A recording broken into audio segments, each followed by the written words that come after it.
SSC CPO central police organisation, इसके बारे में हम पार्ट 1 वीडियो में आपको विस्तार पूर्ण तरीके से परिचय दे चुके हैं। हमने पार्ट 1 वीडियो में एसएससी सीपीओ की कई बिंदुओं पर चर्चा की है, जिनमें से हमने सबसे अधिक ध्यान एसएससी सीपीओ में मिले पदों के कार्यों पर दिया है। अगर आप इस चैनल पर पहली बार आए हैं और सीधा इस वीडियो को देख रहे हैं तो इससे पहले आप पार्ट 1 वीडियो को जरूर देखें। पार्ट 1 वीडियो का लिंक नीचे डिस्क्रिप्शन में दिया गया है, आप वहां से देख सकते हैं या फिर चैनल पर जाकर पार्ट 1 वीडियो को देख सकते हैं। उसके बाद जब आप इस वीडियो को देखेंगे तो आपको एसएससी सीपीओ के बारे में स्पष्ट रूप से समझ आएगा। चलिए आज की वीडियो की शुरुआत करते हैं और सबसे पहले आपको वीडियो के जिन टॉपिक पर आज हम चर्चा करेंगे उन टॉपिकों को बता देते हैं।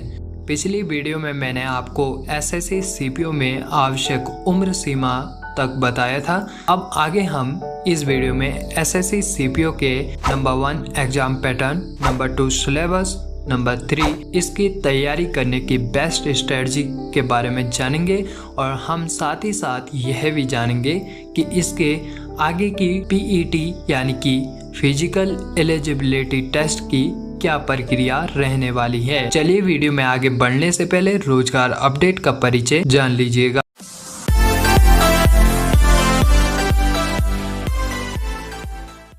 नमस्कार, मैं आपका दोस्त हरी स्वागत करता हूं आपका एक बार फिर से आपके अपने चैनल रोजगार अपडेट में। यहां पर हम आपको एसएससी, यूपीएससी जैसे सेंटर और स्टेट पीसीएस जैसे group B, group C exams की सभी महत्वपूर्ण जानकारियां देते हैं जो कि भारत सरकार की ऑफिशियल साइट से मान्य होती हैं। साथ ही हम अपने चैनल पर डेली न्यूज़पेपर एनालिसिस जैसे अन्य उपयोगी कई प्रोग्राम्स लाने की कोशिश कर रहे हैं। अगर आपको हमारा ये चैनल आपके लिए उपयोगी लगे तो चैनल को आप जरूर सब्सक्राइब करें, क्योंकि आपके एक सब्सक्राइब करने से हमें और भी अच्छा करने का उत्साह मिलता रहेगा और हमें इससे फर्क पड़ेगा। So without wasting your time let's begin. Number 1, हमने सबसे पहले बात की थी एग्जाम पैटर्न की। एसएससी सीपीओ एग्जाम पैटर्न, इसमें पेपर 1 और पेपर 2 होता है। पेपर 1 में सिलेक्ट होने के बाद अभ्यर्थी का पीईटी लिया जाता है। पीईटी यानी फिजिकल एलिजिबिलिटी टेस्ट। इसमें आपका शारीरिक परीक्षण होने के बाद जब आप सिलेक्ट हो जाएंगे उसके बाद ही आपका पेपर 2 होता है और फिर पेपर 2 कंप्लीट करने के बाद सीधा मेडिकल टेस्ट होता है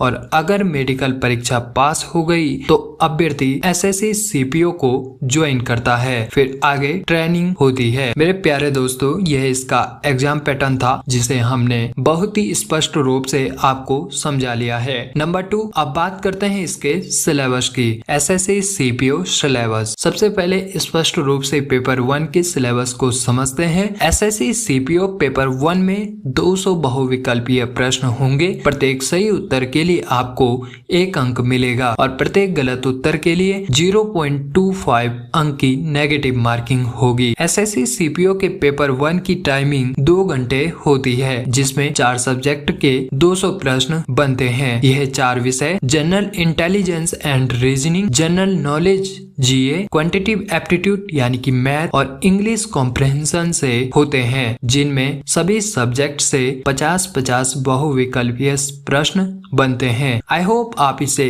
स्क्रीन पर भी देख पा रहे होंगे। इसके साथ ही आप इन सब्जेक्ट में क्या क्या टॉपिक आप पढ़ने के लिए उपयोगी हैं उन्हें भी हमने स्क्रीन पर ऐड किया है। आप वहां से स्क्रीनशॉट लेकर रख सकते हैं या फिर वीडियो को रिपीट कर सीधे अपनी नोट्स बुक में अभी नोट कर सकते हैं। चलिए, जैसा कि मैंने कहा था कि पेपर 1 क्लियर करने के बाद आपका पीईटी टेस्ट होता है, तो पीईटी टेस्ट को समझते हैं। इसमें विशेष जातीय, जनजातीय, पहाड़ी क्षेत्र के पुरुष तथा महिलाओं के लिए लंबाई और छाती में कुछ विशेष छूटें दी जाती हैं, जो आप स्क्रीन पर देख पा रहे होंगे। आप यहां से जानकारी नोट कर सकते हैं। इसमें पुरुष अभ्यर्थियों के लिए 100 मीटर की दौड़ होती है, जिसका टाइमिंग 16 सेकंड आना चाहिए। चाहिए। फिर आपको 6.5 मिनट में 1600 मीटर की दौड़ भी पास करनी होती है। फिर लंबी कूद यानी कि लॉन्ग जंप के लिए 3.65 मीटर पार करना होता है। इसमें 5 और अटेम्प्ट मिलते हैं। फिर ऊंची कूद यानी कि हाई जंप में 1.2 मीटर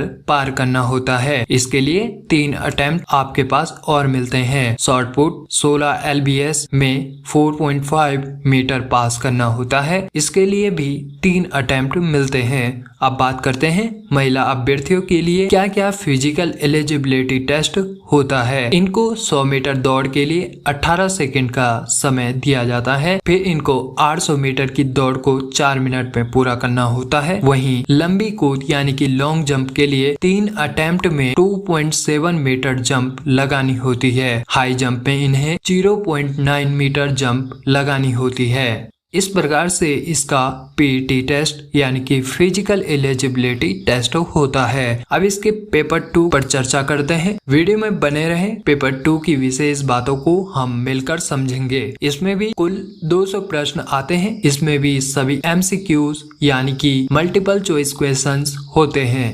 प्रत्येक प्रश्न 1-1 अंक का होता है और इसमें भी नेगेटिव मार्किंग प्रत्येक प्रश्न गलत होने पर 0.25 मार्क्स की होती है। यह पूरा पेपर इंग्लिश लैंग्वेज का होता है। इसमें भी अलग से कॉम्प्रिहेंशन आता है यानी कि इंग्लिश लैंग्वेज का यह पूरा पेपर 200 प्रश्न का अलग से पेपर 2 के रूप में होता है। हमने SSC CPO के बारे में लगभग आपको सभी जानकारियां दे दी हैं, लेकिन आज के कई अभ्यर्थी जानकारियां तो सभी जॉब्स की रखते हैं और कई दोस्तों का मन इन जॉब्स में सिलेक्शन पाने के लिए भी होता है। लेकिन अभ्यर्थी सभी जानकारियां और उपयोगी स्टडी मटेरियल इकट्ठा करने के बाद तैयारी किस प्रकार से करनी है इस संकोच में पड़ जाते हैं। इसलिए हमने आपके लिए कुछ चुनिंदा और आसान बातें कलेक्ट करने में कोशिश की है और मेरा मन इन बातों को आप तक शेयर करने के लिए उत्साहित है। तो दोस्तों, आपको बताना चाहता हूँ कि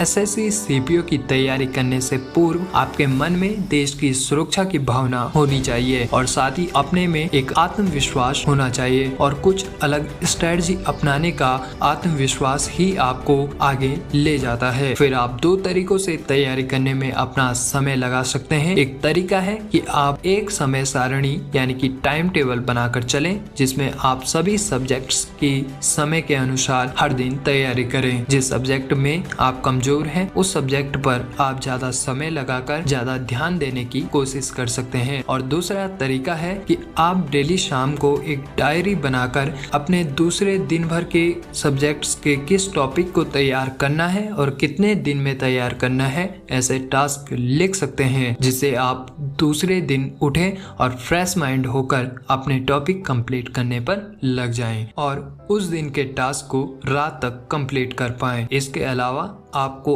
अपने एग्जाम्स के अनुसार और समय के अनुसार टेस्ट सीरीज को भी अटेम्प्ट करने की कोशिश करनी चाहिए।